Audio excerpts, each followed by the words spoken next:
everyone, it's Charity Oland at Fountain Mortgage, back with this week's Future Proof. This week we are rounding out our series, our 4-part series that we're calling Project Open House. We talked about the mindset, the correct mindset to really kill an open house. In the next section we talked about what to do before, how to market it to get the best traffic. And then last week we talked about during the actual open house, some of the ways that you can connect with those prospects and people that are coming through the door. So most importantly, what's our last one? Of course, it's the after, it's the follow-up, because if we don't follow up, nothing's gonna happen. We all know that. So it's the most important part, that you are organized on your data, that you've collected those names and little facts about people as they've come through. You've made that human connection, and now it's time to start following up. So let's kick right off. On Monday, following your open house, you're gonna send a quick email to everyone whose email address you have, which hopefully is everyone.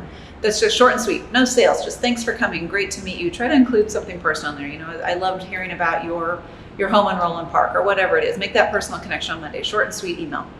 On Wednesday, do one of my favorites, which is called the "Oh, I forgot to tell you" email.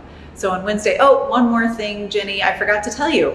I'm available this weekend if you'd like to go out and see houses that are not open. I have access to those. Or, oh, I forgot to tell you, I could do a price opinion on your home if you'd like me to come take a look at it. Even if you're not in the market to buy or sell, at least you'll have a starting point. So offer some value in the Wednesday, oh, I forgot to tell you email.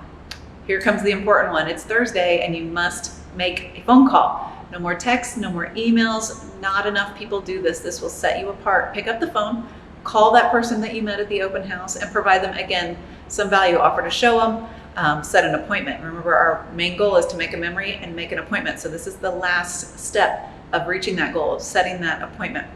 Keep in mind that only 10% of all salespeople make 3 or more contacts with their prospects. But most sales, 80% of sales happen between the 8th and 12th contact. So be that 10%. Stand out among your peers as the person who has value to give, insight to give, consistency, is true to their word, and is a real human connector. And that is going to build your business in ways that you never even dreamed. So thank you so much for joining me in this series. We here at Fountain Mortgage love to partner on open houses. Please give us a call if we can help you, if we can do some ideas, strategy session. Again, we have lots of data and documents that we can provide for your next open house, payment scenarios, neighborhood information. Let us be your partner in that. We would love that. I hope all of you have a fantastic week. Thanks for joining today, and I hope to see you soon.